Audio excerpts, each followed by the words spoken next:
ഓഗസ്റ്റിൽ നടക്കാൻ പോകുന്ന ഗ്രാമീൺ ബാങ്കുകളുടെ എക്സാംസ് ട്രാക്ക് ചെയ്യാനുള്ള 5 ടിപ്സ് പറഞ്ഞുതരാം. ശ്രദ്ധിച്ചു കേൾക്കാം. ഒന്നാമത് ടിപ്പ്, ഫെച്ച് ടൈം, സമയം കണ്ടെത്തുക. ഇപ്പോൾ 24 മണിക്കൂറിൽ നമ്മൾ പല കാര്യങ്ങളും ചെയ്യുന്നുണ്ട് അല്ലെ. അതിൽ അവോയ്ഡ് ചെയ്യാൻ പറ്റുന്ന ഒരുപാട് കാര്യങ്ങൾ കാണും. അത് കണ്ടെത്തി കട്ട് ചെയ്യുക. എന്നിട്ട് ആ സമയം കൂടെ നമ്മൾ പഠനത്തിലേക്ക് കൊണ്ടുവരിക. കാരണം നമ്മൾ എത്രത്തോളം ഹാർഡ് വർക്ക് ചെയ്യാൻ റെഡി ആണെങ്കിലും സമയം ആവശ്യമല്ലേ. സെക്കൻഡ് ടിപ്പ്, സ്പീഡ് കൂട്ടി പഠിക്കരുത്. അതായത് കുറച്ച് സമയമാണല്ലോ മുൻപിലുള്ളതെന്ന് കരുതിക്കൊണ്ട് എല്ലാം കൂടി പഠിച്ചു തീർക്കാൻ ശ്രമിക്കരുത്. ആ പഠനം നാച്ചുറലി പ്രോപ്പർ ആവത്തില്ല. ഫസ്റ്റ് ടിപ്പിൽ പറഞ്ഞ പോലെ കൂടുതൽ സമയം കണ്ടെത്തുകയാണ് വേണ്ടത്. എന്നിട്ട് ആ സമയം കൃത്യമായിട്ട് യൂട്ടിലൈസ് ചെയ്യാം. Third tip, bank exam online ആണെന്നും ടൈം ലിമിറ്റ് ഉണ്ടെന്നും അറിയാലോ. അപ്പൊ ഗ്രാജുവലി സ്പീഡ് ഇംപ്രൂവ് ചെയ്യേണ്ട ഒരു ആവശ്യമുണ്ട്. ഇത് എങ്ങനെ ചെയ്യാം? നമ്മുടെ മുൻപിലേക്ക് വരുന്ന ഒരു ചോദ്യം ആണെങ്കിൽ പോലും അത് എത്ര സിമ്പിൾ ആണെങ്കിലും ആവർത്തിച്ച് ചെയ്ത് പെർഫെക്റ്റ് ആക്കി അടുത്തേക്ക് പോവുക.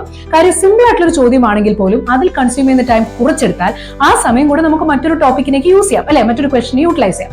നെക്സ്റ്റ് പോയിന്റ്, ടൈമർ യൂട്ടിലൈസ് ചെയ്ത് ഫസ്റ്റ് ഡേ മുതൽ തന്നെ പ്രാക്ടീസ് ചെയ്യാം. നമ്മൾ ആദ്യം ചിലപ്പോൾ ചില ചോദ്യങ്ങൾ 1/2-3 മണിക്കൂർ എടുത്തേക്കായിരിക്കും ചെയ്യുന്നത്. അവിടെ നമ്മൾ വിചാരിക്കുക എനിക്കിത് കിട്ടി, ഇത്ര സമയം എടുത്തിട്ട് കിട്ടിയെന്ന് പലപ്പോഴും നമ്മൾ റിയലൈസ് ചെയ്തില്ല. അങ്ങനെ ആദ്യം ഒരുപാട് സമയം എടുത്ത് പ്രാക്ടീസ് ചെയ്ത് വന്നാൽ അവസാനം നമുക്ക് സമയം പിടിച്ചാൽ കിട്ടത്തില്ല.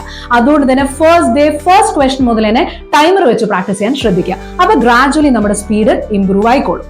ഇനി ലാസ്റ്റ് ടിപ്പ്, സെൽഫ് പ്രിപ്പറേഷൻ കഴിവതും അവോയ്ഡ് ചെയ്യാം. കാര്യം മത്സര പരീക്ഷകളുടെ പ്രത്യേകിച്ച് ബാങ്ക് എക്സാമുകൾ വരുമ്പോൾ 2 സബ്ജക്ട്സ് പ്രോബ്ലമാറ്റിക് ആയതുകൊണ്ട് തന്നെ നമ്മൾ യൂസ് ചെയ്യുന്ന സ്റ്റഡി മെത്തഡോളജി, നമ്മൾ പഠിക്കുന്ന ഓർഡർ, നമ്മൾ യൂസ് ചെയ്യുന്ന മെത്തേഡ് ഓഫ് സോൾവിംഗ് പ്രോബ്ലം എല്ലാം വളരെ റെലവെന്റ് ആണെന്ന് മനസ്സിലാക്കുക. അതുകൊണ്ട് തന്നെ ആദ്യമായിട്ട് ചെയ്യുന്ന പ്രിപ്പറേഷൻ ആണെങ്കിൽ അത് കഴിവതും താല്പര്യമുള്ളവരിൽ ചേർന്ന് കൃത്യമായിട്ട് ചെയ്താൽ വളരെ നല്ലതായിരിക്കും.